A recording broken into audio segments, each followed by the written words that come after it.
capitalism.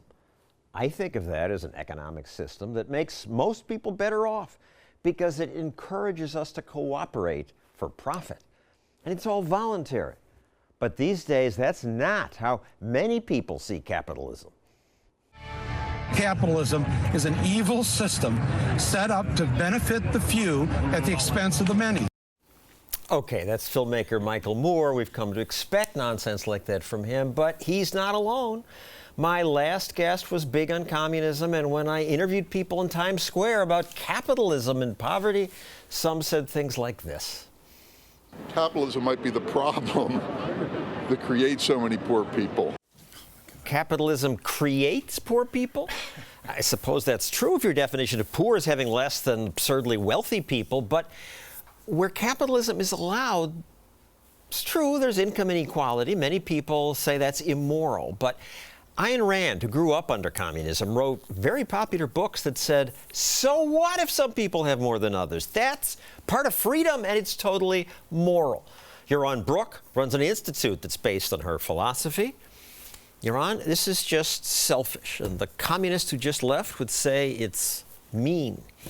Well, but that's ridiculous. I mean, the idea, so take the last comment about the poor, right? Before capitalism, 300 years ago, 99% of the population of the earth were poor. Everybody but the kings. Everybody except the kings who stole, they were the real stealers, were basically poor.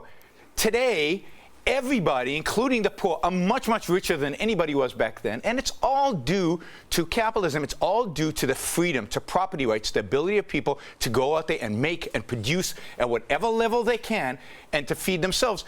And one other thing, I think we need to be careful not to conflate what we have today with capitalism. I mean, what we have today is this mixed economy, right? We have government runs schools. Government runs schools. We have minimum wages. We have a welfare state that writes you a check tells you so not that to you work. don't work, tells you not to work.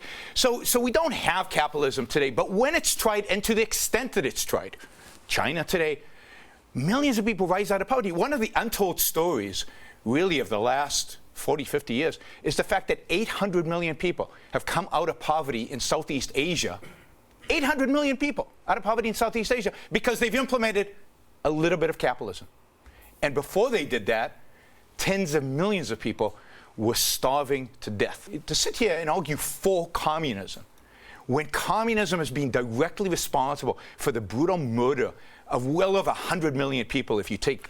Well, he would say that those were just bad leaders, but the idea of sharing is good. No, the idea of sharing is what directly leads to those kind of the gulags and the death. Why should it have to? Because the fact is we're not all the same. We're not all equal. Just look around any group of people.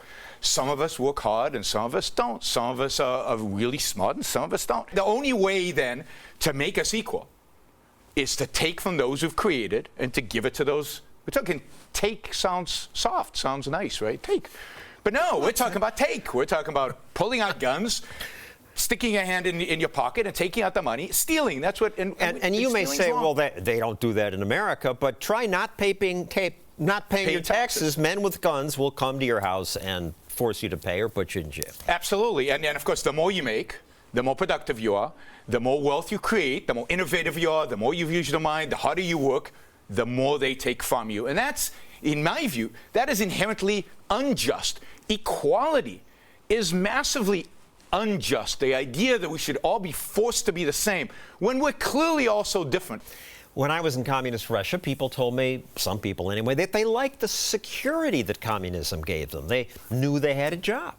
I can be sure of the tomorrow, you see. That's the thing I like. I can be sure of my work. You see, I never have any doubts. What kind of freedom in the United States? Tough freedom. It's, you have to worry about your life or your apartments. Americans have to worry. Life requires worrying. Life requires a certain amount of stress. That's what it is. So they want to live off of somebody else worrying. Somebody actually has to produce the stuff that they live off of. Look, there are always going to be people who want it easy, who want to just get by. I worked for a while with somebody who had come from the Soviet Union and was complaining that he had to go into the grocery store and choose between 8 different types of toilet paper, and that really upset him. He just wanted to be told. But the fact is, and you said it earlier in the show, They were gray, they were unhappy, they looked miserable, and that is what that kind of life, if you don't challenge yourself, if you don't have a little bit of anxiety in life, if you're not a little pushed, if you're not trying to strive towards something, life becomes dull and boring and meaningless, and I think to a lot of these people it did. And it's still dull and bad in much of Russia, but in some countries, Estonia, Czech Republic, Poland, they have brought excitement and wealth and joy. Absolutely, and it's vibrant and exciting and dynamic. And you go, and the reason in Russia is that they took one authoritarian system, communism, and replaced it with another authoritarian system, call it fascism. But it's statism, it's state control, either way.